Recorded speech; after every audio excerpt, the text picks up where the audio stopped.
Well, good evening and welcome to Space Oddities. How is everybody on this Tuesday evening? Thank you for joining us. Hope you all had a fantastic week. Let's see who's lurking about in the chat already, if anybody. Hi, Kev. Hope you're okay. So we've all had a fairly eventful week, as it happens. We've had lots of space launches going on. And if you're waiting for us to cover the launch of NASA's Sphere-X and Punch observatories, we're still waiting too, because Daz and myself, we were up till 4 o'clock. Well, I was up till 4 o'clock this morning, only to see the launch cancelled at last moment because of bad weather. And this is the 5th night in a row it's been cancelled. So a bit lacking in sleep at the moment, but we're going to try and bring it to you later, or rather early tomorrow morning. The launch time is 9 minutes past 3 UK time. So if you're particularly insomniac, then you can join us for the launch to a very interesting new observatories being launched. Anyway, got a bunch of reprobates with me this evening, and Roger and Michael and Tom and Lou. How are you, gentlemen? Oh, we're fine. Fine, Andy. Glad to hear it. So, usual things really. Don't forget that if you would like to support Space Oddities, we'd be more than accepting of your hard-earned cash. And you can do that by clicking the QR code that is just about to come up on the screen, or scanning it, should I say, and by clicking the link in the chat. And don't forget that the Space Oddities shop has got a plethora of interesting merchandise for your perusal. T-shirts and hoodies. We hope to be adding to that range soon with more stuff. But don't forget, every bit of money that you kindly give us goes towards keeping Space Oddities going. So we thank you for that. Now, as regards today, I think what we're going to do, first of all, is to talk about a development that's happened with the Trump administration in the US. They have signified their intention to cut NASA's science funding by 50%, which will obviously have a decimating effect on NASA. So I'd like to talk to you about that a bit, Lou, because you're part of that whole thing, really. So would you like to just give us your thoughts? Not all of them. No. Okay, so here in the U.S., we're in a period of some upheaval from our elections and our new administration. And there are efforts going on all over the federal government to cancel or reduce the size of various agencies. And NASA is a part of this. Now we could discuss the legalities of all this. It's all illegal, frankly. Federal judges have ruled. But it's happening. And the president's budget submission to Congress had a 50% cut in the NASA Science Mission Directorate. Now, the Science Mission Directorate that I worked to support for 40 years. So that's the part of NASA that does the space and earth science research. Okay, they have the scientists that direct the building of instruments and eventually fly instruments on spacecraft and do the research and the modeling and all of that. It is not human spaceflight, it's robotic spaceflight and other research activities. So the best bang for the buck you're going to get in terms of finding out about the universe is not human spaceflight, but robotic and ground-based research. Now, the current administration is rather heavily tilted toward what we used to call manned spaceflight. Now we call crewed spaceflight, although I don't know if I'm allowed to say that anymore. I can't, I don't know. Anyhow.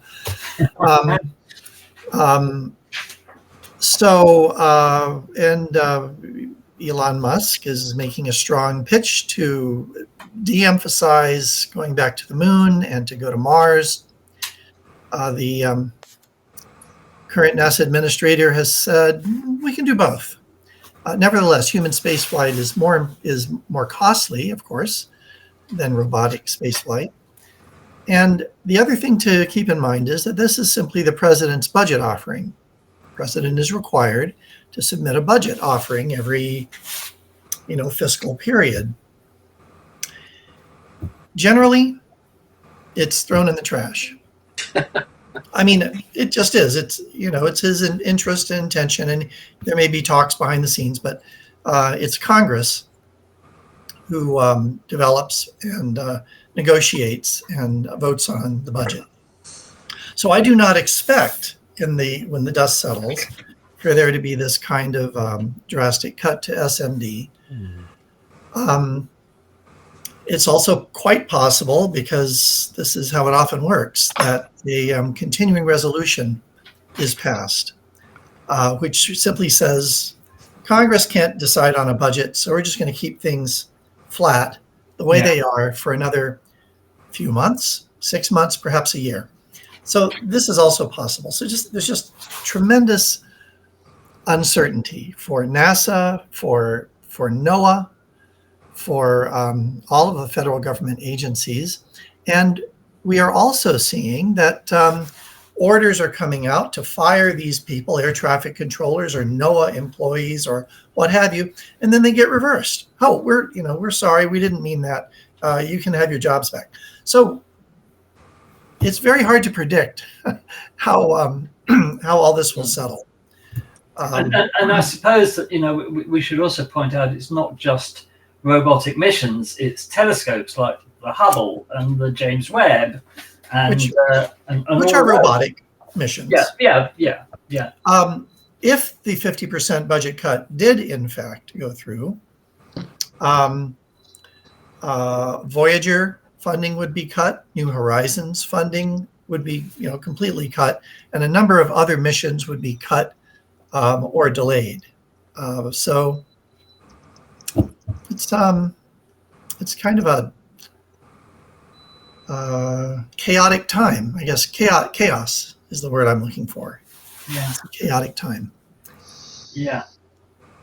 Well, I mean, let's pray that it doesn't come to that. But on the other hand, is when all the behind-the-scenes negotiations are going on, is NASA space science likely to remain unscathed in the long term? I mean, you said that there could be an interim sort of postponement of any cuts, but the fact that the Trump administration has signified the intention of doing this, makes me wonder whether NASA can actually remain unscathed in the long term, because we know that already they were saying that there may be a 20% reduction in the funding for James Webb.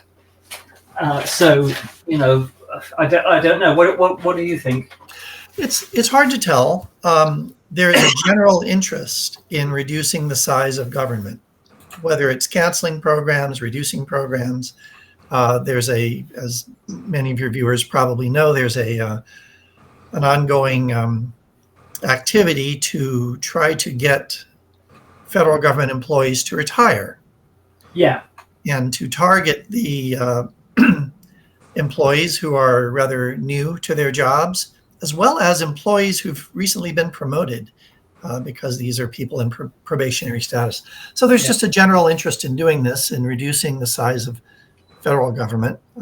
In some ways, they're trying to do it like putting on a blindfold and shooting a shotgun approach. Yeah.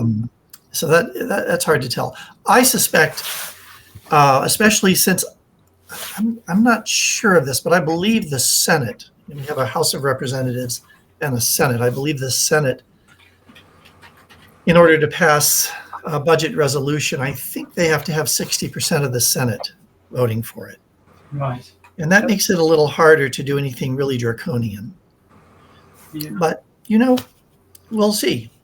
I don't know more than, I don't have any special information that isn't already in the public press. Right. Thank you, Lou. Thank you very much. Okay, it appears we're having big video problems tonight. If you're experiencing lagging on the video, we're having it too. So it's obviously a problem between our streaming server and YouTube. By the way, Gerard, thank you very much for your donation. Much appreciated, as always. So I think what we're going to try and do is we're going to disconnect and reconnect to see if that improves things for you, viewers. So just give us a second. We will be back shortly. Let's get back to what we were saying. So let's assume that this in some form, Lou, is going to happen. What can people do to fight it? Is there anything that people from other countries can do? You're on mute, I think, Lou.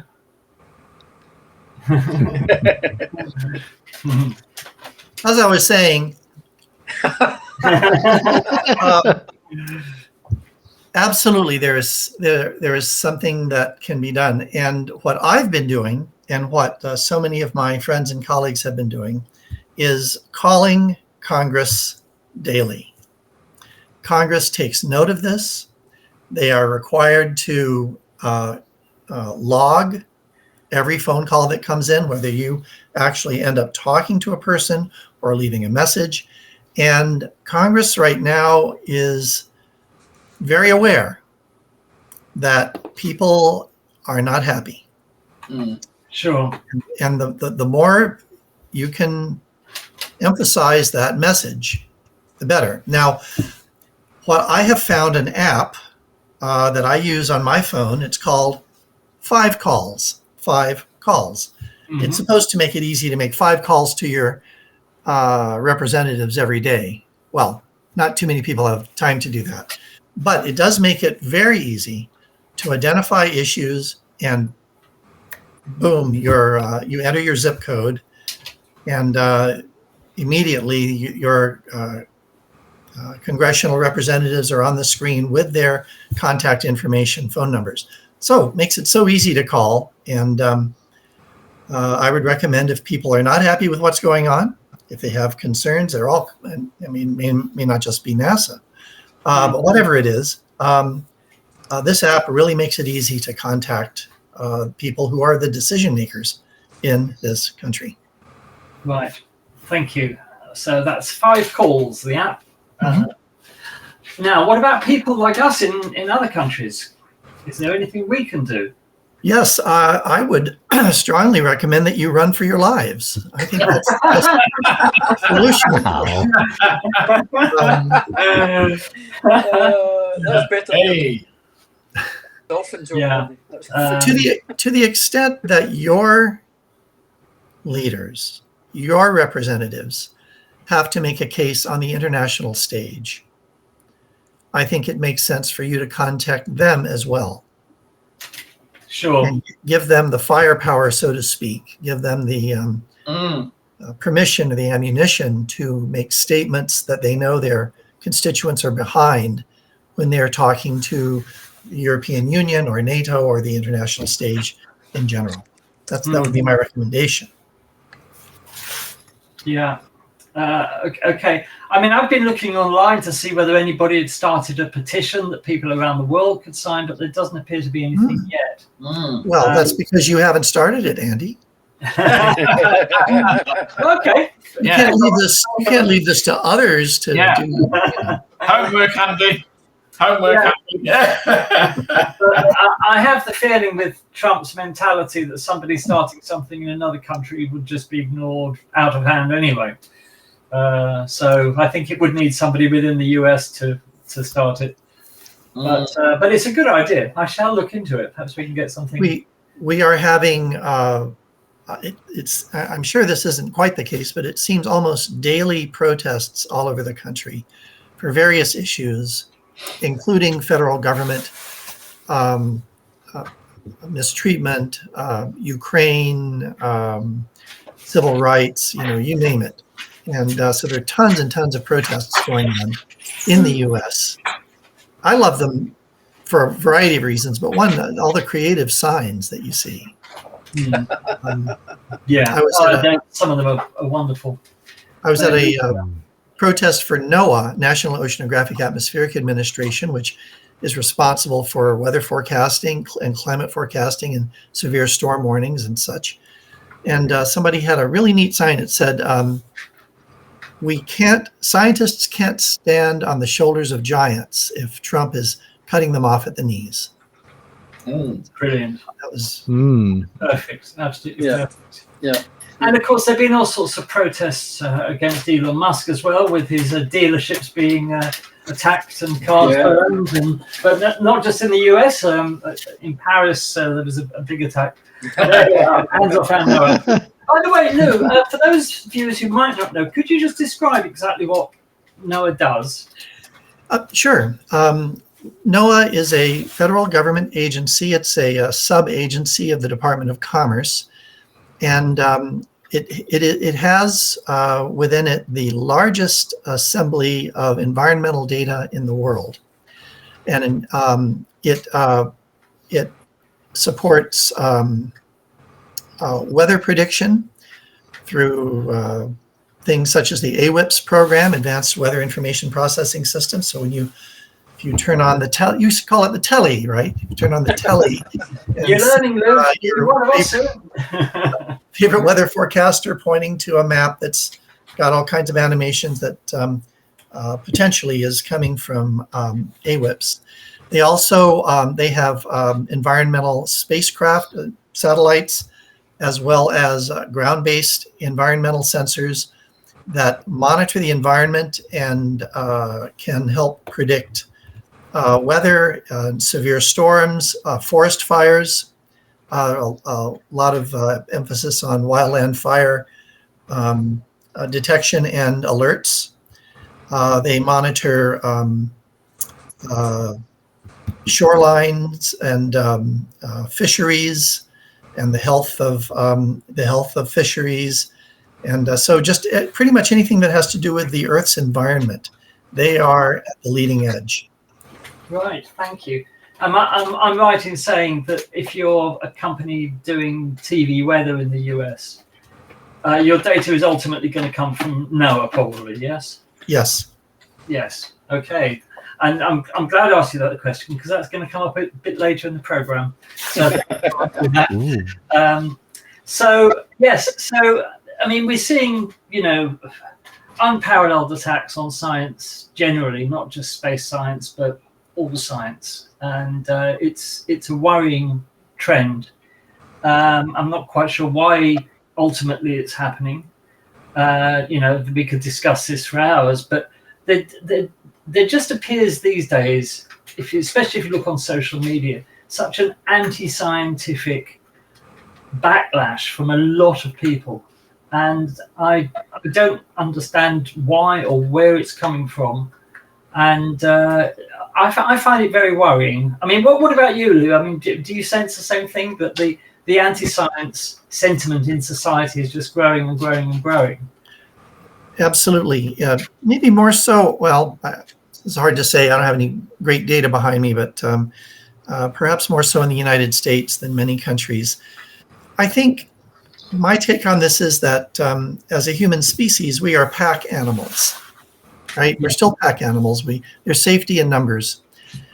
And science is often seen as a very esoteric art or discipline, untouchable, really unknowable by the general public. And so if you need a place to hang your hat, I see this in my undergraduate classes. They're all afraid of science. They're all afraid of math. Really? Well, even in undergraduate classes? Yeah. There are students who I frankly, I don't know how they passed, 6th grade math, but there they are. So if you can't be a part of that pack, where do you go? Yeah, I know. I mean, I remember reading that British universities have been complaining about first-year physics students, that they've had to run remedial maths classes for them because they don't have the ability when they go to university, to deal with the level of maths required. But yeah, this anti-science sentiment, I mean, it's extremely worrying, and it's something I think sooner or later will have to be addressed, because if science itself is under threat, then our whole civilization is under threat, because it's at the root of everything that we do. Do you think there's more to it than that, though, Lou? Without getting into a religion debate and all that kind of stuff, do you think there's more underlying? Because America's obviously a very God-fearing country, and the concern is that there's a shift, in particular with when you look at what Trump talks about in relation to his beliefs, even though I actually personally don't think he's got those beliefs. But do you think that maybe is part of his agenda to push that more? Oh, I suspect it is. Science reveals things that are uncomfortable, such as climate change. Yeah. Right. I don't think, however, I'm not a biblical scholar, but I don't think there's anything in the Bible that says to ignore science. I mean, I just haven't heard this. Yeah. So there again, I think it's just a matter of people coming together, looking for a place where they can feel a part of something. Some of it's inconsequential, like the Flat Earth Society. Okay. Yeah. Fine. Yeah. But some of it is very consequential. Vaccines and their efficacy, climate change, those kinds of things, they make a real difference in the quality of the lives of people, not just in any one city or state or country, but all over the world. And actually, NASA has a huge impact on that. I don't mean societal aspect of that, but when you look at, and people say, what has NASA done for the world? And then you look at, and we joked about this maybe one of the shows before, but cordless drills and Teflon and all these things that NASA's helped develop that have filtered down into everyday lives that you kind of take for granted, but actually we're kind of born out of NASA's technology, really. Yes. So NASA has a large technology, a large and well-formed and organized technology transfer office. Yeah. But the other thing is, not many people think of NASA when they think of Earth science.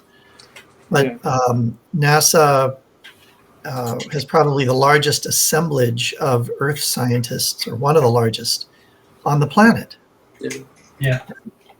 So they work, actually, many times they work together with NOAA to understand all of the various Earth systems and how they interact. But I guess if NASA as an organization are constantly bombarded and attacked by people who don't understand the reason why they're there, then that's with what's happening at the moment, that's going to be a really tough fight, really.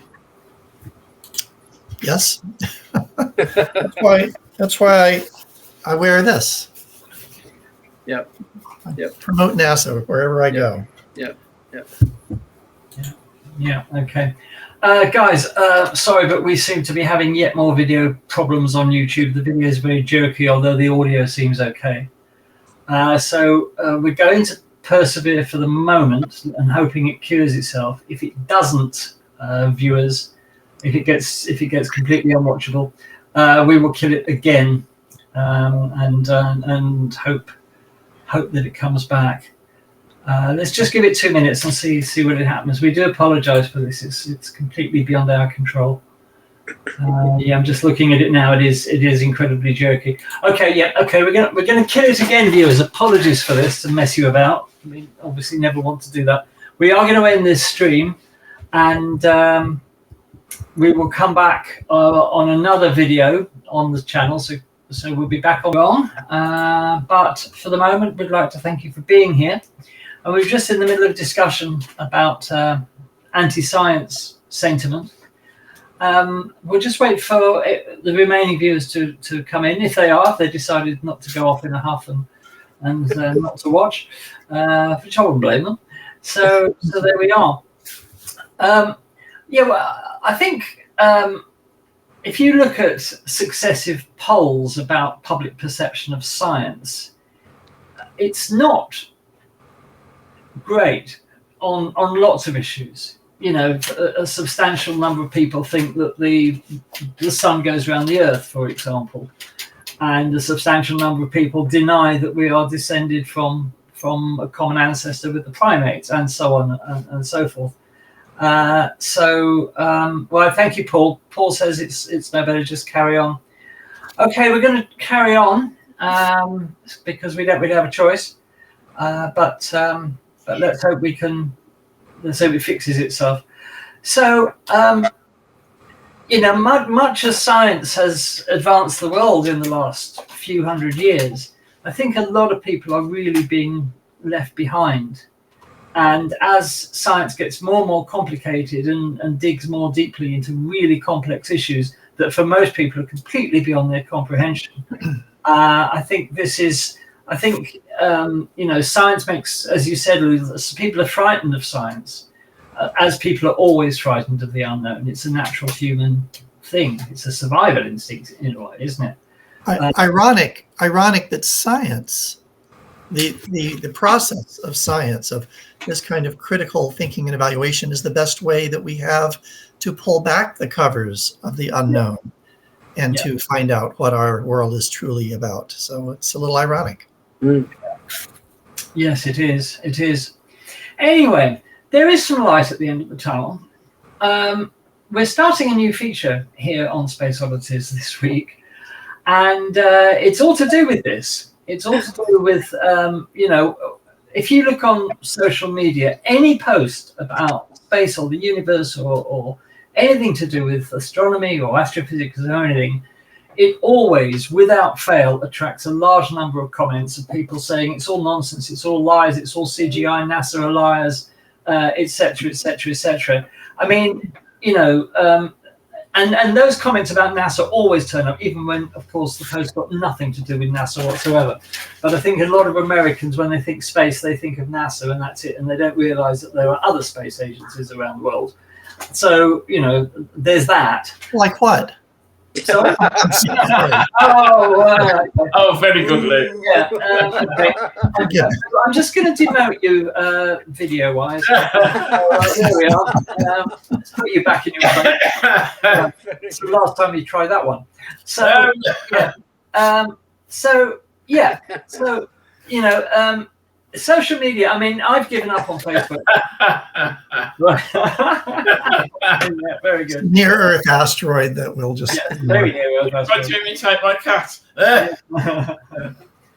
So, if you know, I've virtually given up on Facebook with anything to do with the universe. There's loads of astronomy and space groups on Facebook, and you know, I do belong to quite a few, but I've given up commenting because it's pointless, because the people who are anti-science, who are so obviously very, very ignorant of the first thing about science and how it works, vastly outnumber the people who want to have a serious conversation.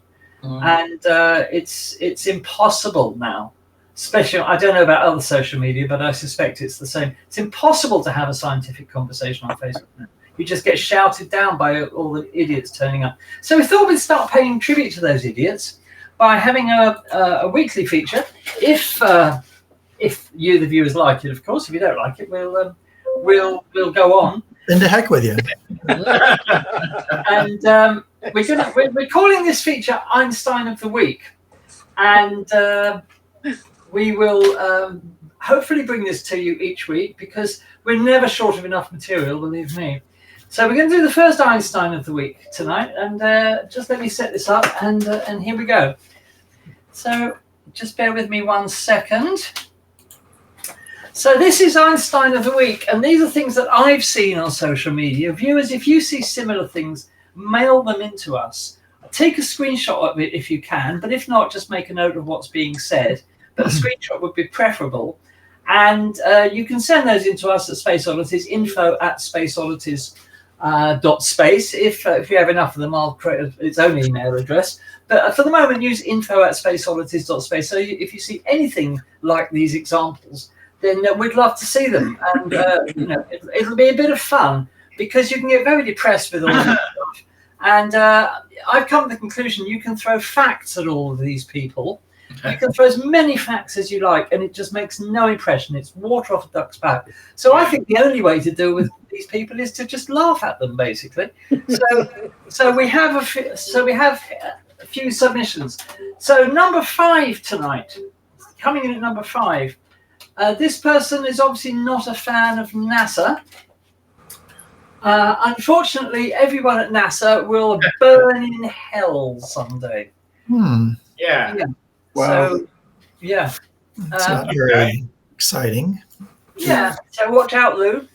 Yes, I've got my fire-resistant clothing on order. So. Yeah. And a crash helmet. Yeah. So that's obviously somebody who's not a great fan of NASA.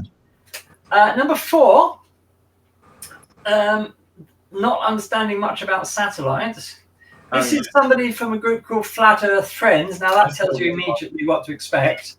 Why are satellite dishes not pointed upwards where satellites are supposed to be? And why are they stationary and not constantly pointing to the fast-moving satellite? I love that one. That's brilliant. It's lovely, isn't it? Wow. Yeah. Somebody needs to explain geostationary satellites to that person. Yeah, exactly. But this was in a discussion where the flat earthers were trying desperately to prove that satellites don't exist, even though they can see them. But I did read this on a flat earth place that they believe satellites are lights that are hanging from balloons that NASA float across the sky. Yeah. They're not really satellites. And did you click on join? Yeah. These were arguments over the last 1,000 years when they see things in the sky. Is it in the Earth's atmosphere or is it in space? Yes. Right? Comets were part of that, right? Yeah. Look at me. You know the flat earthers have got thousands of members all around the globe. Yeah. Yeah. I mean, meteorites. Classic example. People up until well into the 19th century refused to believe that stones could fall from the sky. So, you know. Okay, so that's number 4. Coming in at number 3, we don't need no Noah. That sounds like we don't need no education. Yeah, absolutely. Nowadays, everyone has weather radios and weather apps on their phones and computers, plenty of devices for warnings to get out and alert people. So where do they think the data for those weather forecasts come from? Yes, exactly. This saddens me. Amazing. Can't spell there either. No, can't spell there either. But that's par for the course. And can't punctuate either. But there we are. Number 2 and number 1, I don't have screenshots for, but this is exactly what was said. Now, over the years, since water companies started putting fluoride in the water, there have been lots of people arguing against it because, and you know, none of those arguments really hold any water, if you'll forgive the pun. But I guarantee you, if you wanted to come up for a reason for not putting fluoride in water, you would never in a million years have thought of this one. I certainly would never have considered this. This is what this person says, why we shouldn't put fluoride in the water.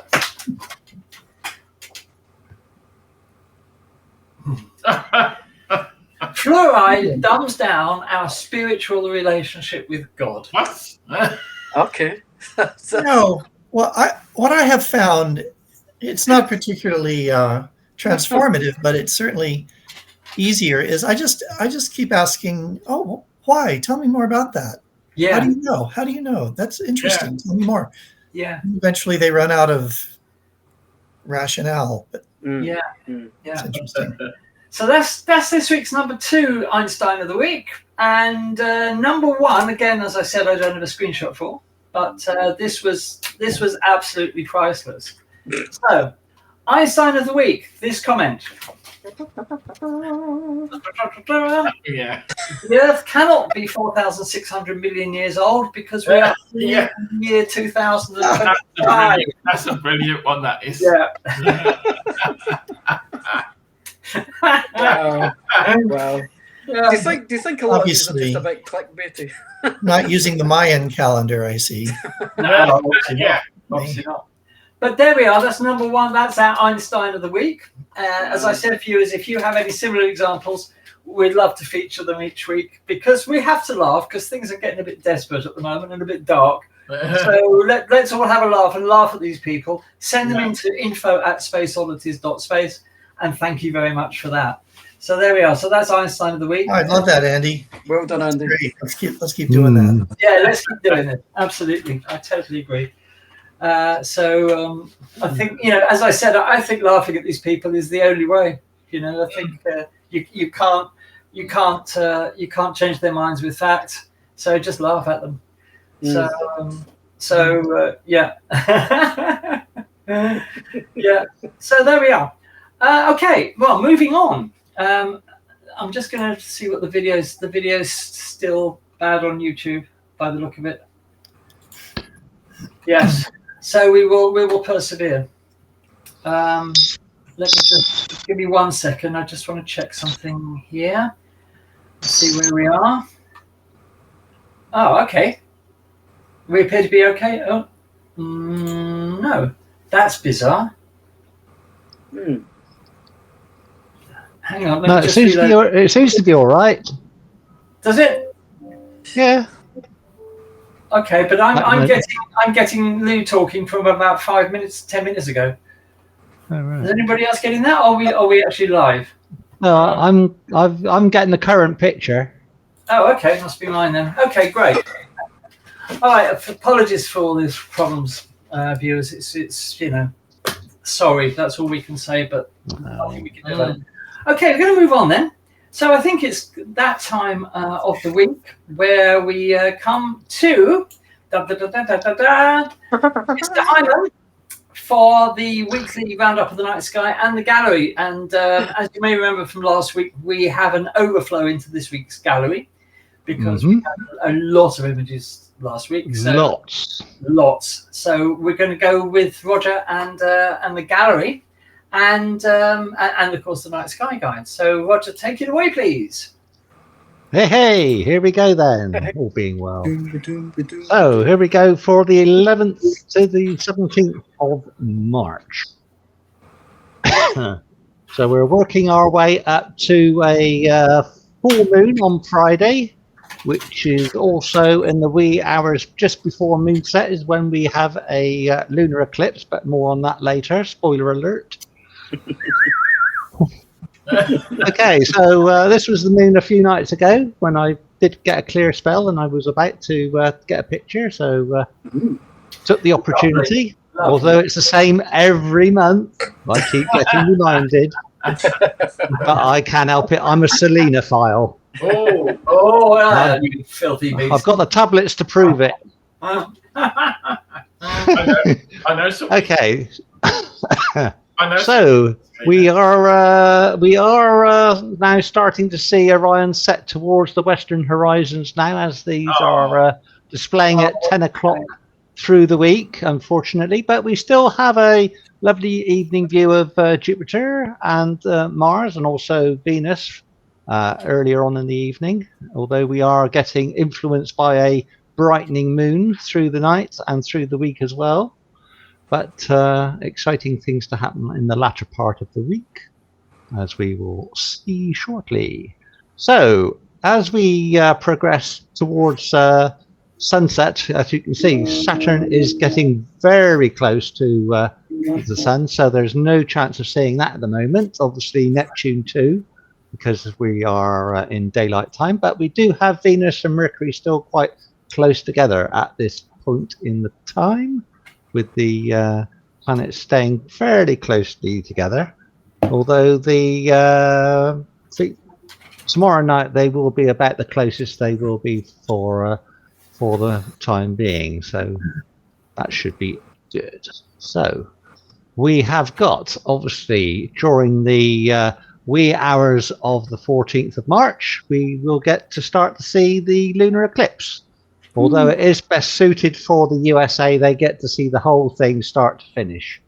But unfortunately for us in the UK, as it starts to get near totality, the moon will be setting. So we will get a partial eclipse of the moon, but we just need to be aware of it just before moonset. So keep your eyes open on the western horizon to get an idea of what that is doing. This gives you a better idea of the percentages of how much there will be available to see. As you can see, Canada, most of Americas, and the western halves of Southern America get to see the full benefit, and we get to see mostly over on the western side. Obviously, better to be in Ireland and the western sides of down in the south to get the maximum amount that you can actually get. But even so, there is an opportunity should there be any clear skies. That's all we're hoping for, I'm afraid. This puts the pressure on our U.S. audience to take pictures and send them in. Absolutely, that would be awesome. But we'll see if there's any possibilities of getting a partial just before moonset during Thursday morning from the UK. So I'll keep an eye out as well to see if that opportunity arises. Okay, I'm just going to get a little ahead of here. We have got a little asteroid, 8 Flora, and it's going to be photo bombing during the early half of April. It's going to be going through the Leo triplet. So that will be an interesting one. It's going to go right through, I believe, the Cigar Galaxy of the triplet. So that's going to be an interesting opportunity. So get ready for that. Is it going to be spreadable? Sorry. Yeah. So it's going to be an interesting proposition. So we've got about a month's warning for that, but it's gradually working its way towards to Leo at the moment. So keep an eye out for that. I'll remind people to when it gets nearer. So it's roughly the 11th of April. Here's a closer view. So is that the Hamburger Galaxy there, that one that will be going through on the triplet? I'm not quite sure, I can't remember. But there is an interesting opportunity, and that will be quite interesting for measurements, I would have thought, to try and get some information on that asteroid to see how that works out. So could get might be possibility some interesting spectroscopy results from that, possibly. Just a thought. Yeah, indeed. Yes. So it's staying a fairly constant between 9.7 and 10.6. So it's not faint, but it will be an interesting object to track through, provided we do get the skies to be able to see it. But an interesting opportunity, as we don't have any comets of such at the moment, unfortunately. Right, so we have got a very big gallery coming up. We've got roughly 24 images. This is like a a film credits of what we've got from Dave Garsell. So this is the preview of what he has taken, and I'm going to gradually go through the images one by one. So we've got Tadpole, Flaming Star, Andromeda, North America, Pinwheel, Eastern, Orion, Whirlpool, Bubble Nebula, and the Rosette, but not necessarily in that order. I mean, he took you seriously when you said to send in pictures. Yeah, I know, a bit OTT. So they're all using this is all basically using the same equipment. So it's all done with a 72mm EvoStar Skywatcher and a 585 camera. So we're starting off obviously with the Orion Nebula there, M31 and M31 and M32 there, Andromeda Nebula. Lovely. and then we've got the Andromeda. Oh, lovely! Wow. Very nice, very good. Very nice indeed. And then we move on to the Eastern Veil in Cygnus. Got some nice structure there. Nice. Well done. Very good. Lovely. And we got the Tadpole. Hey! One of my favourites. Yes. Very nice. Love tadpoles. There we go. And a couple of tadpoles there swimming around. Here we are with the rosette. A Okay. closer view than we normally get, Hmm. but interesting nevertheless. Showing obviously what field of view we've got with the 585 camera. Mm. So there we go. This is the North America Nebula. You can It see the Cygnus wall there. Mm-hmm. Oh yeah. Wow. Hmm. Looks like a pulsar bottom, right? I did. Well, I was wondering why that star has got that sort of effect. I thought, oh look, we've got a pulsar down in the bottom there, but obviously some sort of optical effect there. Yeah. Very good. Hmm. Yeah. He's Excellent. discovered something. Wow. Yeah. Quick, put it in. Claim it.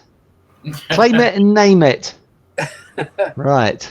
Okay, so we've got this one, which is the Flaming star. one of those that was on the list. I Flaming forgot star. now which one would. Yes, I think it is. Yeah. Yes, Beautiful.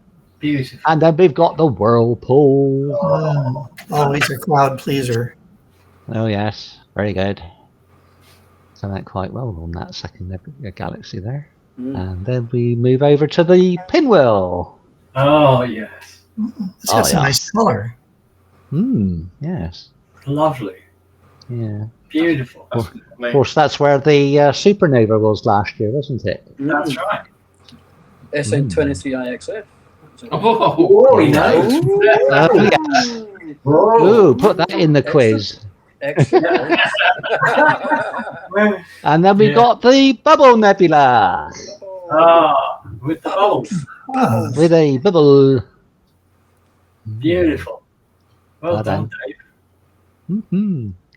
Excellent. Right. Okay, so we've gone to Ian with a phone picture of the moon. That's And, no moon. It is. That's Gone no in. mysterious. Ooh, Very it's a, mysterious. a misty moon. Nice, Ian. Yeah. Well done, man. I know. Okay.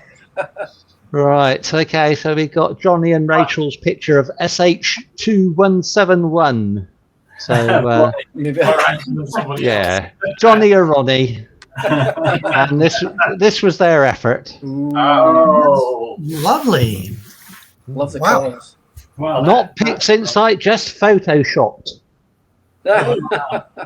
Mm. beautiful. She's a good girl doing that. Lovely. Yeah. Yeah, very good. Show off. Congratulations. Right. So Graham has got the Horsehead and Flame Nebula, and that was on his C Star S50 just a week ago. And here we are. Let me see. Oh. Lovely. That's Yep. great definition for a sea star. Yeah. Wow. it is. That's an amazing Mm. definition for a sea star. I take back everything I said about it. Yeah. Yeah, you can take your C11 back down. Oh, please. Thanks. Oh. And then we've got some from Tom, and this is North America Nebula, which I had to rename, not the monkey head. Definitely Not the monkey head. That's the Cygnus wall there, isn't it? NGC 7000, that's indeed. Beautiful. Hmm. Lovely. Got That some was nice shot in mono. details That, there. that was in mono. That one. Yeah. And that was 12 hours in total. Yeah. Mm. So obviously 4 hours per SHO filter Yeah. then. Yeah. Well done. The new And then Canadian chancellor is renaming that the North Canadian Nebula. All right. So we've then got the Bok globule in the core of NGC 281 in the Pac-Man Nebula. And this is 45 hours. What? Hmm. Mm. God, Sorry. amazing. No, you're not. I know. There's Lou. There's some kind of mad. I think it's a star. I'm using my pointer, like you can see it, but there's a star right in the middle of that Bok globule, and as we know, Bok globules tend to block out all the light. But 45 hours is shown there's a little star right in the middle of that. But Hmm. Highlight. Maybe, yeah, it might be a star. Yeah, I can only just about see something there, but it's very faint. But there is something there. I'll try and get another 45, Roger. Yeah, all right. Okay. And the last one of Tom's is the monkey head, and that's 18 hours of time. Ooh. Yes. I hope this guy's retired. His boss isn't going to be happy. A week's worth of imaging. My God. Boss as in my wife. Yeah. There we go. Okay. So, hang on. Oh, I haven't finished yet. Sorry, I don't know what happened there. Sorry. Excuse. Sorry. Right, let me put that back on. I don't know what happened there. I think you better. Yeah, there we are. There you go. Hey, right. Okay, so Jerry Delay with the Seagull Nebula. And his usual setup there. So here we go. This is what we have got. Wow, it's beautiful. Yeah. I like the Seagull Nebula. Yeah, I do too. Beautiful. Okay. Wonderful. We're getting there. And here's one I managed to do in the daytime of the sun in calcium light. Ta-da. And notice the prominence just over on the right-hand side there. I was going to do that in HA, but unfortunately the tree got in the way. And on the left, Roger. Yeah, on the left. And on the left, yes. So add that as well. I think I can seem to get the prominences quite well with the way that I process my calcium images to maximize the prominences on the edge there. So at least I managed to. Roger? Doing the lunar and the solar, I use IMPPG to get the definition out of the prominences in the surface. It comes out quite well. Nice. Although I've been told I should try astrosurface. It seems to bring a bit more out of it than IMPPG. Yeah. And the last one is of the moon just a few nights ago. That's lovely. That's sharp. Oh, beautiful. Now, this was just using a sharp cap doing a lunar stacking. Oh. So it just keeps stacking the images one on top of the other. So I don't have any video files to process and auto stack it. This is just how it comes straight out from SharpCap with a little bit of adjustments in Photoshop. Yeah. But it comes out perfectly good. The definition is incredible. I know. And that's just is it the real moon or the fake moon that NASA talks about? Oh, I don't know. Which one? I cannot tell. So that brings us to the big gallery for this week.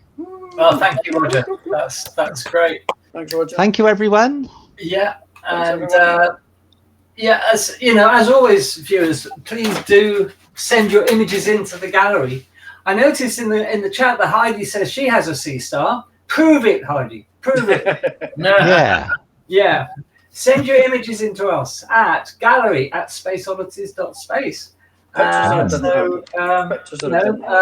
We love to see them, and thank you to everybody for contributing to this week's gallery. And wonderful. We've had such a lot of images over the last couple of weeks, but it's dried up a bit this week with new images. So please do send them in to gallery@spaceoddities. And they are all up on our Space Oddities gallery website. Yes, absolutely. Yes, they're all on the website. They're all there. All on the Space Oddities website. SpaceOddities.space is the address. Very easy. So anybody who's contributed, your images are there in your own little gallery. So let's have some more images in, because we just love looking at them and showing them to you, our audience. So thank you very much indeed for that. As we were talking about the moon, don't forget, all of April on Space Oddities is Moon Month. It's our special month just about the moon. We'll be doing lots of videos on the channel. We'll be doing some discussions. We'll be talking here on the live stream about things to do with the moon. So anything and everything to do with the moon, we've got coming up for you in April, and we're all busy preparing for that. We hope you can join us for that. We will let you have some more details of exactly what you can expect nearer the time when we've got a schedule sorted out. But we're looking forward very much to telling you all about the moon and everything to do with it in April. So don't forget, April is Moon Month on Space Oddities. If you have any particular stories about the moon that you'd like to share with us, whether it's a personal memory or a book you've read about the moon, or a film or anything to do with the moon that you would like to share with us, images, whatever, then send them in to moonmonth@spaceoddities.space. We have a dedicated email address for it. So send them in to moonmonth@spaceoddities.space, and we'd love to see your submissions. And we'd like you to share this very special month with us in April. Now, before we go any further, I hope this works.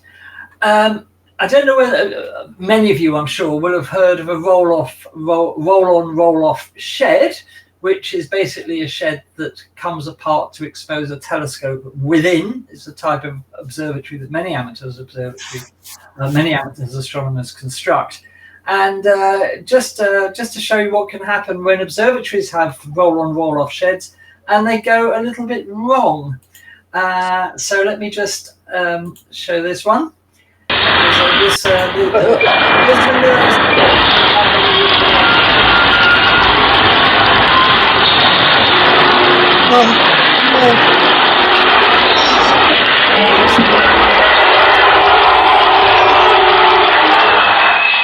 Oh, is it jerky? Ouch, ouch, ouch.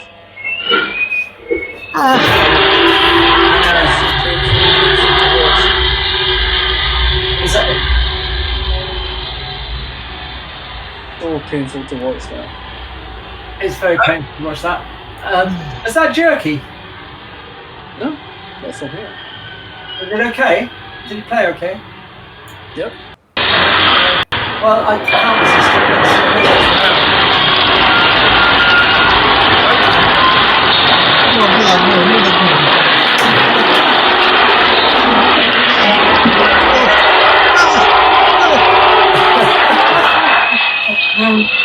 Nightmare fuel.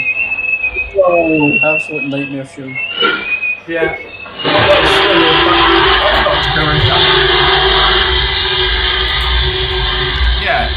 I'm not sure if that looks right to me. Why? Those telescopes don't look like proper telescopes when they're falling over. Right, okay, go on. Enlighten us, why not? I just think they look a bit too flimsy. Right. It's all CGI, of course.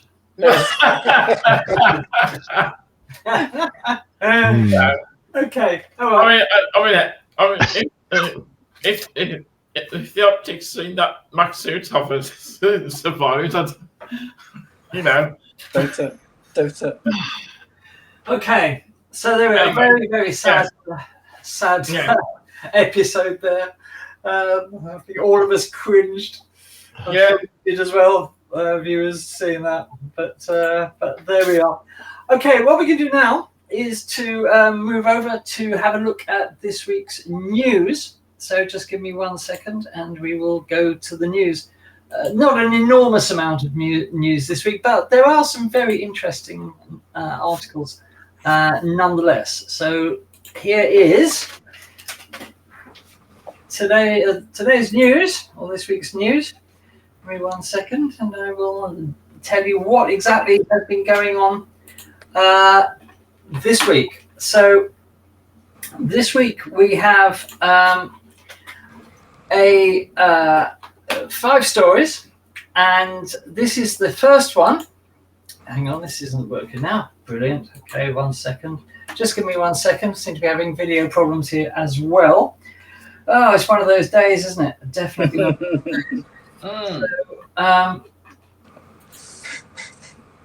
Okay. Right. Okay, just bear with me 1 second. I seem to just talk among yourselves. I think I'm going to have to stop this and just start again. Just give me 1 second. There we are. Okay. Right. So, first story. Something is firing stars at us. Yeah. Wow. This is quite an amazing story. So, astronomers have discovered so-called hypervelocity stars at the edge of the Milky Way, and they've examined 21 of these, and all of these stars are moving at millions of miles per hour. Now, about half of these are thought to have been flung into outwards through the Milky Way by our local supermassive black hole Sagittarius A star at the centre of our galaxy, obviously. But interestingly, the other half are thought to have been thrown out of the centre of the Large Magellanic Cloud into the Milky Way. And this indicates fairly conclusively that lurking at the heart of the Large Magellanic Cloud is a supermassive black hole. Now, this is a revelation because we had no idea that there was a supermassive black hole at the center of the Large Magellanic Cloud, which, as you may know, is one of the dwarf galaxies that orbits the Milky Way, not visible from the northern hemisphere, unfortunately. The center of the Large Magellanic Cloud is about 160,000 light years away. And the idea here, what astronomers think is happening, is that you have a pair of stars, binary stars, co-orbiting, getting too close to that supermassive black hole. One of them is destroyed in what's called a tidal disruption event, or TDE, and the other one is then thrown out of the Large Magellanic Cloud by the gravity of the supermassive black hole.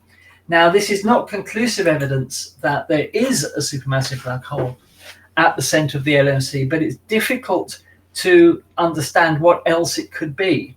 So that's a pretty interesting conclusion, that obviously we've got our own supermassive black hole, Sagittarius A star, some 26,000 light years away.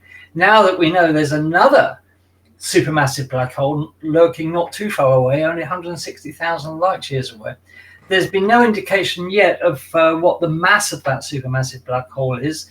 I think astronomers are hot on the case trying to work that out. But very, very interesting findings there. Mm. Yeah. So next, we move on to Andromeda, which saw a lovely image from Dave tonight in the gallery. And scientists found out something rather interesting about Andromeda, and this is from livescience.com. An ambitious new survey by the Hubble Space Telescope provides the first ever bird's eye view of all known dwarf galaxies orbiting the Andromeda galaxy. So again, we're talking about dwarf galaxies. The results reveal that over billions of years, Andromeda and its family of dwarf galaxies have experienced markedly chaotic interactions, like a game of bumper cars, or dodgems if you're in America, I suppose, compared with the relatively placid evolution of the galaxies circling the Milky Way. And these findings have been published in the Astrophysical Journal, and it demonstrates that we may not be able to extrapolate information about other galaxies from our understanding of our own galaxy, the study authors said.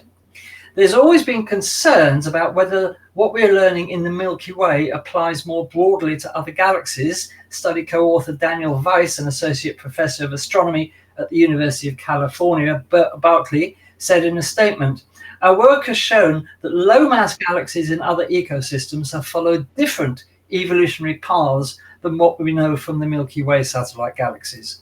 Something that's not well studied is this swarm of 36 smaller galaxies scattered around Andromeda like bees around a hive." Starting in late 2019, Hubble spent 2 years cataloguing images as well as measurements of the locations and motions of 36 galaxies swirling up to 1.63 million light years from Andromeda. These data provided Weiss and his team the first comprehensive 3D map of our galactic neighbour's ecosystem. Using this information, the researchers studied the processes that drove the evolution of these dwarf galaxies over nearly 14 billion years of cosmic time. Everything scattered in the Andromeda system is very asymmetric and perturbed, Weiss, principal investigator of this Hubble program, said. it does appear that something significant happened not too long ago. And that something, they posit, was a collision between Andromeda and a large galaxy a few billion years ago. The possible culprit could be Messier 32, a satellite galaxy of Andromeda and its brightest companion. Astronomers suspect that M32, which you can see, as you probably know, at the bottom left of Andromeda, is the remnant core from that merger. And there we see a map of all of the dwarf galaxies around Andromeda that they've been studying. So really interesting to find out that dwarf galaxies around Andromeda are behaving very differently to how they are around the Milky Way. Our own satellite galaxies appear to be quiescent and not doing an awful lot. But there we are. So that's an interesting bit of information. And the next news item concerns an age-old question: just how likely is intelligent life in the universe? And this goes on a bit, but bear with it because it's so interesting. It comes from MSN.com. The emergence of human life may not have been as improbable as scientists once thought, a new model suggests. The finding increases the likelihood of intelligent life elsewhere in the universe, the researchers say. Previously, scientists assumed that for human life to emerge on the Earth, it needed to pass through a series of so-called hard steps, flukes in evolution that are incredibly unlikely to occur within the lifetime of an average star. This makes our position as intelligent observers of the universe a rare occurrence, and our chances of finding intelligent aliens low. But a new model has challenged this decades-old assumption by proposing that human intelligence wasn't a long shot, but instead an outcome that unfolded according to predictable geological processes. And this has been published in the February 14th edition of Science Advances. We're arguing that intelligent life may not require a series of lucky breaks to exist, lead author Dan Mills, a researcher at the University of Munich, said in a statement. Humans didn't evolve early or late in Earth's history, but on time when the conditions were in place. Perhaps it's only a matter of time, and maybe other planets are able to achieve these conditions more rapidly than Earth did, while other planets might take even longer. First proposed by physicist Brandon Carter in 1983, the hard steps model is an attempt to explain why humans emerged on Earth so late in the life of the Sun, roughly 4.5 billion years into its 10 billion year lifespan. Carter reasoned that intelligent life evolved through a chain of highly improbable evolutionary events: the formation of replicating molecules, the emergence of RNA and DNA, the evolution of multicellular organisms, and the inventions of sex and language. Carter's proposal quickly took root in astrobiology, encouraging the view that our own evolution was a remarkably uncommon accident, and that the odds of us encountering human-like beings elsewhere in the universe was therefore dishearteningly low. But it may not be true after all, the new research suggests. By combining expertise in physics and geobiology, they studied the key steps that led to the evolution of life on our planet. This produced a model that explains our origins through the sequential openings of key windows of habitability, such as oxygen and nutrient availability, ocean salinity, and sea surface temperatures. According to this model, human life didn't emerge late on our planet, but simply when the planetary conditions were right. We're taking the view that rather than base our predictions on the lifespan of the Sun, we should use a geological timescale, because that's how long it takes for the atmosphere and landscape to change. Jason Wright, a professor of astronomy and astrophysics at Penn State and a co-author of the paper, said in the statement, "These are normal timescales on the Earth. If life evolves with the planet, then it will evolve on a planetary timescale at a planetary pace." To test this new proposal, the researchers outlined a number of research projects that include testing unicellular and multicellular organisms at extreme temperatures and oxygen levels to ascertain the range of conditions in which they could have emerged. They also proposed scanning the atmospheres of distant exoplanets for key biosignatures, such as the existence of oxygen, and searching the evolutionary record for signs that singular innovations on the path to human life, such as photosynthesis and eukaryotic cells, evolved more than once. This is a significant shift in how we think about the history of life, co-author Jennifer McAlady, a professor of geosciences at Penn State, said in the statement. it suggests that the evolution of complex life may be less about luck and more about the interplay between life and its environment, opening up exciting new avenues of research in our quest to understand our origins and our place in the universe. Well, isn't that interesting? I found that incredibly fascinating, that we may be looking at the origin and evolution of life all wrong based on the sun rather than conditions on the planet. So yeah, very, very interesting. And you know, I said it was a bit of a long read, but I hope you found that interesting. All right, moving on to something completely different, and now for something completely different, we move on to two sad tales this week. The first one was the failure of the IM-2 lander on the moon, which, as you probably know by now, this is how it ended up on the moon, on its side. This is incredibly sad news, and my heart really does go out to all the people who worked on this, the spacecraft, all the payloads, everything. It's the second time, of course, that they've lost a lander on the moon. So our hearts go out to them. And as of today, this spacecraft was officially declared dead. So it is no more. It has ceased to be. It is an ex-lander.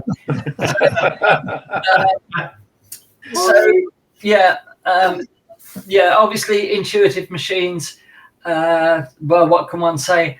The problem again has been put down to the same cause that led to disaster on IM-1 last year, and that is a failure of the laser ranging system with which it guides itself to the lunar surface and works out where it is.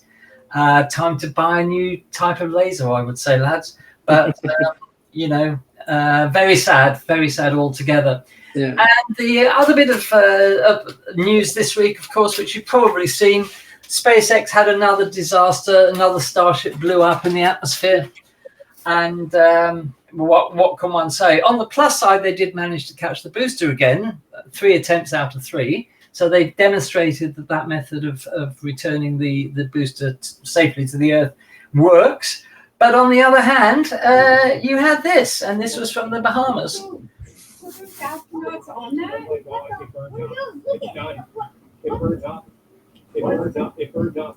Oh yeah, it's toast. It burns up. Oh no, it's gonna explode. No, it burns up. Someone just said, "Uh-oh." Look at it, burns up. No. Something's gonna explode. No, the rest of it's gonna explode. No, it's what happened last time. It cooked. Look at all the pieces. Oh my gosh! It's totally cooked. Oh my gosh, it's happening again! So sweet. I just love that comment. Oh my gosh, it's happening again.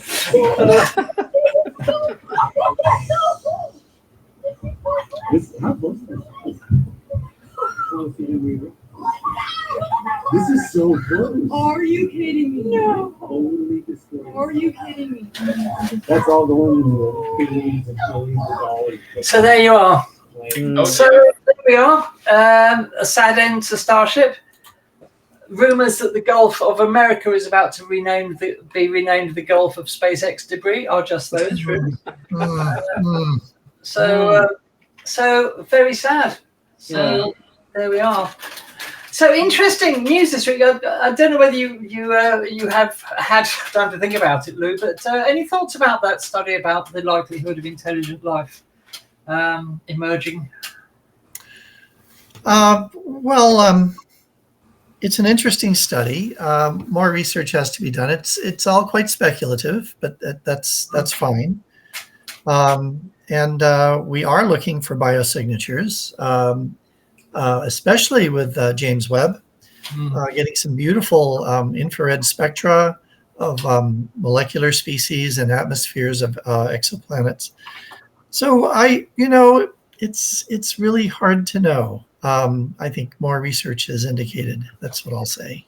Yeah, but it's an interesting idea though, and you can see it's certainly got some positive things about it. So it'd be interesting to see what comes out of the research projects that they want to do. So we will keep you posted on that one. Anybody else got any thoughts on that?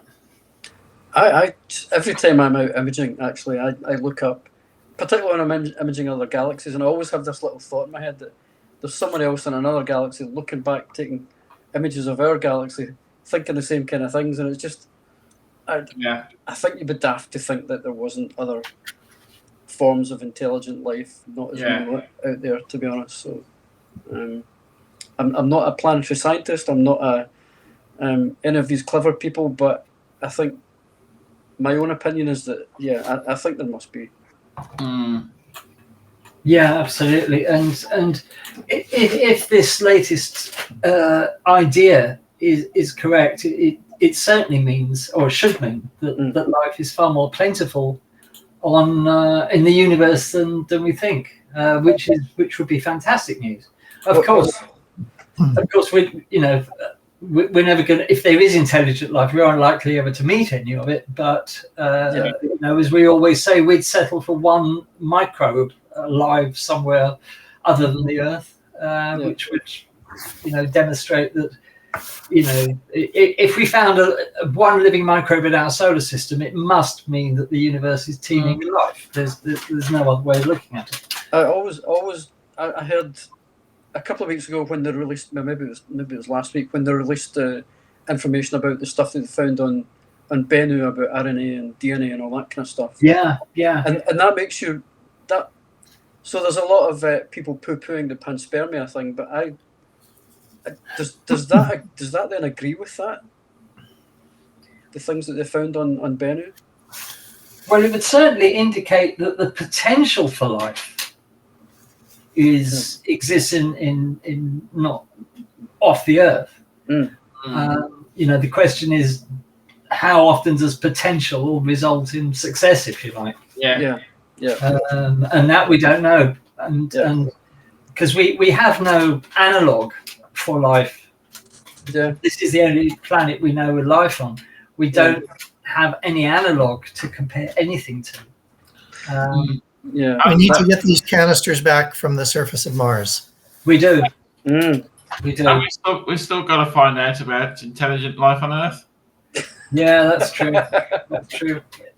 It's yes. I mean, as Einstein of the Week has so ably demonstrated this week. Yeah. Not too sure about that. But anyways, interesting. And obviously, our hearts go out to Intuitive Machines and to SpaceX for another failure. The SpaceX failure, incidentally, the reason we had that lovely display of fireworks over the Bahamas was that one of the Raptor engines on the Starship blew up, and that was basically game over. Yeah. So they've still got a problem. But don't forget, this is Starship Block 2. This is a new Starship. And obviously, it's a test program, and these things happen in test programs all the time. And if they didn't, you'd never get anywhere, because as Elon Musk has always said, that if you don't have failures, you're not trying hard enough, basically. Yeah. So but they have SpaceX have already said that corrective action will be taken, like some sort of naughty child was in the room. So. Interestingly, actually, a couple of nights ago, I was chatting to Chris Stott on LinkedIn. Chris Stott is the founder of Lone Star, and his MO is to put data centers on the moon. And he didn't, and his technology was on IM2, but he wasn't fazed by it at all. I mean, he wasn't fazed by it at all. I'd have been crying. Yeah, he was just looking forward to the next time they can put some stuff up there. So, and I thought that was quite an interesting mindset. And just that works great as long as there aren't people on it. Yeah. Very much. Absolutely. Very much. Absolutely. Well, Intuitive Machines are planning an IM3 within the next 9 months. Yeah. So let's hope that they can sort their laser out. But I mean, I really do feel, and I keep saying, I really do feel for these people with any space mission that goes wrong. All the people that have spent, perhaps years of their life working on that, only to see the whole thing fail. It must be incredibly disheartening. Yeah. And it's not a situation I would like to be in. So Really sorry about that, all you clever people who worked on not just the IM-2 spacecraft, but all the payloads and it's very sad. But as we always say, what do we say, guys? Space is hard. Oh, yes. So it's not easy. It's not easy. All right then. Just before we go today, I'd just like to give a quick plug, if I may, to Tom's wonderful astrophotography app called Pick Astro, because Tom has actually developed an app for astrophotographers, as you probably know. But I just wanted to show it to you. This is Pick Astro, and it's like Instagram for space nerds. So if you're interested in astrophotography, you would like to share your images with like-minded people in a safe environment that isn't full of idiots, then you can download the Pick Astro app, join the community, and have fun discussing and exhibiting your work with others. And it's a sort of social media for astrophotographers, and it's completely free to download, and you can upload your images without any algorithms crushing them to death in terms of resolution and quality. There's no compression, nothing like that. And there we are. And Tom has done a fantastic job doing that. So congratulations to Tom. It's a really lovely app. And we wish you all the best of luck with it, Tom. Thank you very much, Andy. Thanks for the plug. So there we are. So so that's Pick Astro. And you can download it, and I'll put the address up for you here now. The Pick Astro app can be, you can download it from the App Store, from the iStore, and you can also visit the website at pickastro.com. So there we are. How's it going, Tom, by the way? It's really good, actually. There's a few thousand people on there now. Just not all of the accounts are active, though, to be fair, but it's gathering momentum, and there's some amazing people sharing some incredible images. Like, wow, truly astonishing images. Fantastic. Yeah, and plate solving is launching next week. Actually, there's an exclusive for you. So plate solving is coming to it next week. So yeah, absolutely. And that was really hard to do. Plate solving on an app is really hard to do. Yeah, of course. But when you think about it, just a few years ago, that would have been completely impossible. Yeah. Because, astrophotography, inexpensive astrophotography has leapt on so far. And look at the results we've seen tonight in the gallery with things like the Sea Star. Absolutely unbelievable. If you told me, 5 years ago, that would have been possible to, for £500 to have a telescope that delivered that sort of quality, I would have thought, wow. No, that's never going to happen. I think it's only a matter of time. So Seastar are bringing out an equatorial version of their little telescope. Yeah. I think it's only a matter of time before these little smart scopes become. It's an S70, isn't it? Isn't that the room? Yeah, blue. Yeah. 70 millimeter. Yep. Wow. So it's only a matter of time before these little smart scopes really can punch above their own weight now. Yeah, definitely. And it just makes the whole thing really accessible to people that ordinarily couldn't get involved in it. So that's a great thing. Yeah, absolutely. Well, best of luck with that anyway, Tom. Yeah, thank you, man. As a valued member of the SpaceOddities team, we're very proud of you for doing that. Thank you. Thank you. Good luck. Spread the word about people. Spread the word. Yeah. Pick Astro. Anybody who wants to join an astrophotography community that has people with more than one brain cell, then download Pick Astro from the Android store and the Apple store. All right, now I think we'll start winding things down for the series. Andy? Oh no, we won't. No, we won't. No, we won't. No, we won't. Oh, yes, we will. We're going to go to Michael now because I had forgotten again that it's Constellation of the Week. Michael has redeemed himself this week because he forgot to do it altogether. But Michael is going to introduce us to a Constellation of the Week. And what is it this week, Michael? It's Sagittarius. Sagittarius, the arrow. The arrow. Okay. Okay. I will share my screen. Please do. Please do. Just bear with me one momento. That one. Okay. Okay. Okay, just bear with me as well. Okay. Right, I'm going to... Just a moment, Michael. Just a moment. It's not there. Is it not there? No. Where's it? Where? 1 second. Let me check here. Okay. Let me... Right. It was. Okay, 1 second. That's interesting. Thanks, Darren. Hang on a minute. How's that? Oh. That's it. It's there. Oh, it's gone again. No, it's gone again. Try that again, Andy. Okay, 1 second. That's it. Stay. Yeah. Hey. Right. Okay. Stay. Right. There you go. Okay, Michael. The floor is yours. Okay. Tonight I'm going to talk about the constellation Sagittarius. Right. As you can see, Sagittarius is mainly a summer constellation, as it's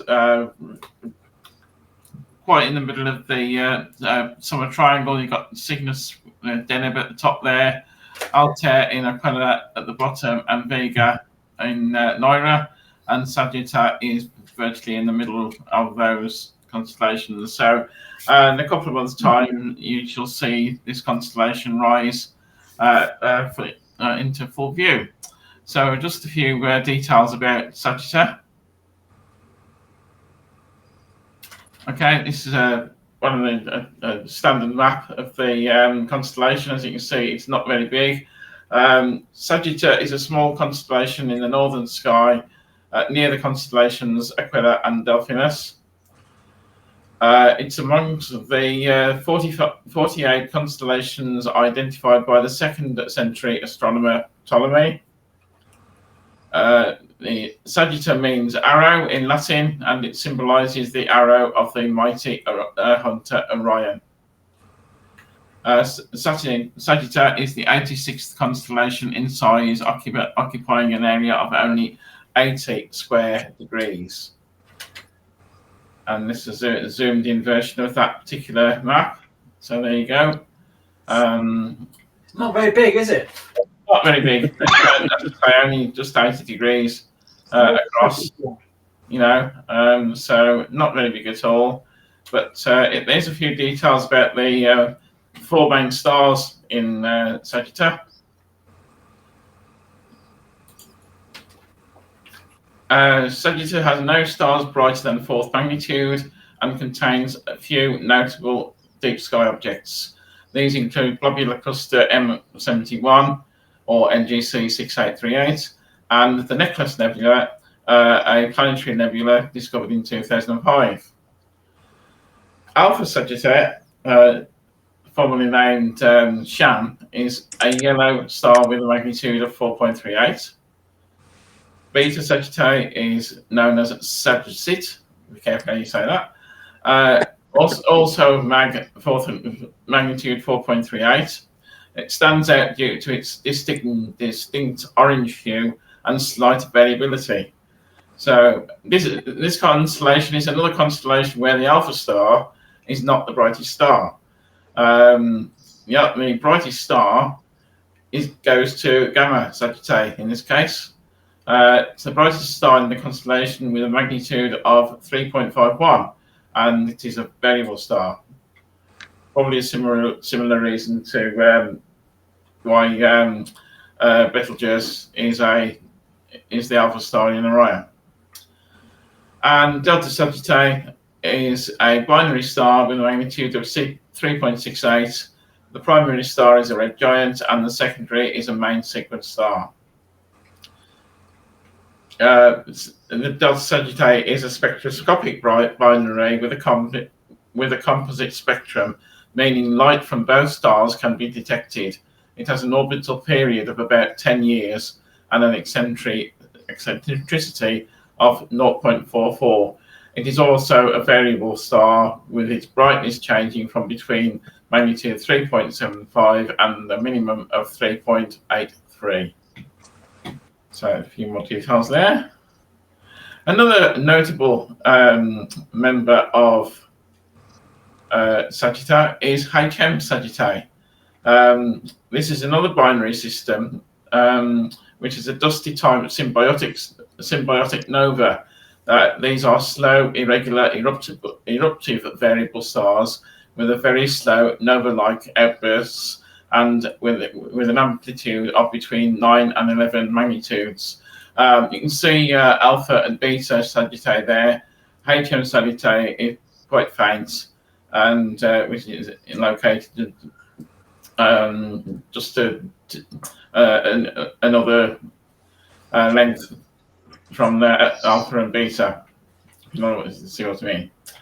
Okay, that's HM Sagittae. And there's an artist's impression of what it may look like if you were there close up.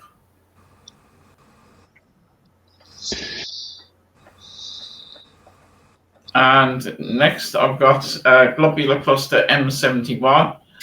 Here's the map again to show you where M71 is in the constellation, near in between Gamma and Delta Sagittae. And this is a Hubble Space Telescope image of the globular cluster. Quite a nice looking cluster that. It's a looser association that I'm used to in globulars. Say again?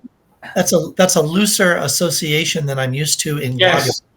I think it's the resolution used in the image, because I've seen other images of it that are more globular-like, if you like. Yeah.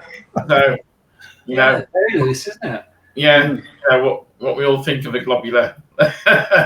So yeah, but yeah, so that's the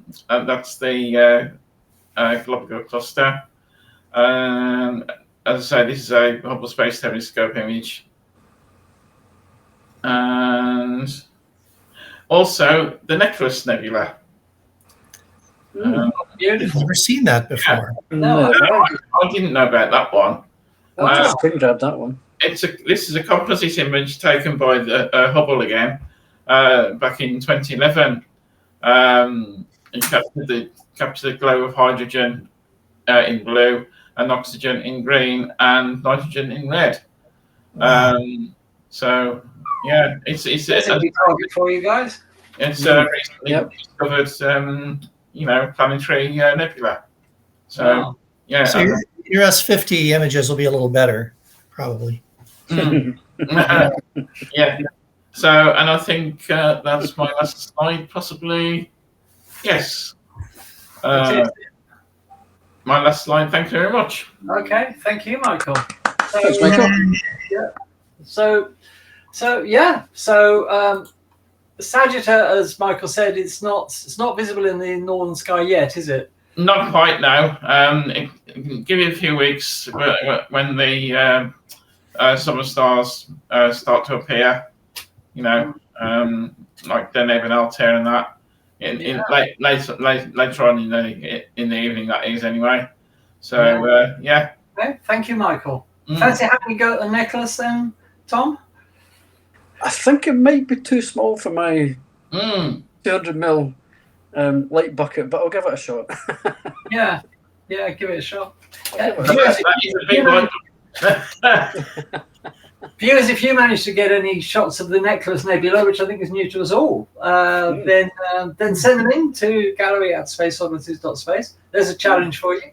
Photograph the Necklace Nebula in Sagittae, and good luck. Good luck. And don't forget, Heidi, you've got to prove you got that sea star. Send us some images. Picture it didn't happen. Picture it didn't happen. Come on, Heidi. Yeah, pick so it didn't happen. So there we are. Just to finish off, I would like to extend a happy birthday to my mother, who's almost certainly not one, who is birthday today. Happy birthday, Mum. She's 90 today. So wow. Happy birthday, Mom. Thank you. Congratulations. Okay. let's wind things down for this evening. We'd like to thank you very much for being here. We'd like to apologise for the fact that we had to restart the stream a couple of times at the top of the show because, well, we don't know why, but there was obviously some problem between us and YouTube. Apologies for that. What I will do, anyone can do pre-recorded posts. It takes a real talent to do live shows. Absolutely. Just remember that, viewer. What I will do tomorrow, I won't do it tonight, but I will do it tomorrow. By the look of it, the recordings of our earlier streams are okay. So what I will do, I will edit them together into one video tomorrow and put that up on the channel. So that if you want, I don't know why, but if you want to watch it again, then it should be. So I will do that tomorrow. But again, apologies for the problems with transmission today. You have an interloper. Oh, is that Greedo from Star Wars?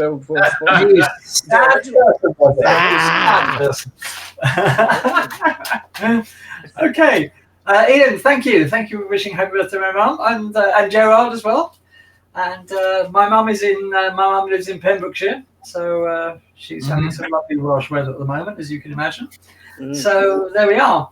All right then, we'll be back next week. Next week on Space Oddities, we will be delighted to welcome Gurbir Singh, the science writer. He's going to be talking about the Indian space program, past, present, and future. So we're really looking forward to hearing about that. We hope you will join us for that. Gurbir has written several books, and he's a bit of an expert on the Indian space program. So we'll be delighted to welcome him to Space Oddities. I have. Both Michael and myself had actually met Gurbir before. Michael's actually met him in person. I've only met him virtually over the internet. So we're looking forward to welcoming him in the flesh, if you like, on next week's Space Oddities. So do tune into that because it should be a really interesting discussion about the Indian space program, which, as we know, is burgeoning, if that's the phrase. So we hope you can join us next Tuesday at the time 8 p.m. UK here on Space Oddities. But until then, have a fantastic week, everybody. Stay safe, look after each other. Be good. If you can't be good, be average, as I always say. And we will see you the same time next week here on Space Oddities. And sorry again about the problems we had earlier. But thank you so much for being with us. Don't forget, buymeacoffee.com. And you can donate directly to Space Oddities by clicking that super chat icon underneath the chat window, the one with the $sign on it, and that will allow you to make a donation to us directly. Thank you for those of you tonight who have given us donations. Right, you've got yours cut as well. Yeah, I can't lay my hands on one at the moment. There's 4 of them around somewhere, but they always desert me when Space Need a little attention. Yeah. All right then, from all of us at Space Oddities, have a great week, everybody. Thank you for being here, and we'll see you again next week. Bye bye. Bye bye.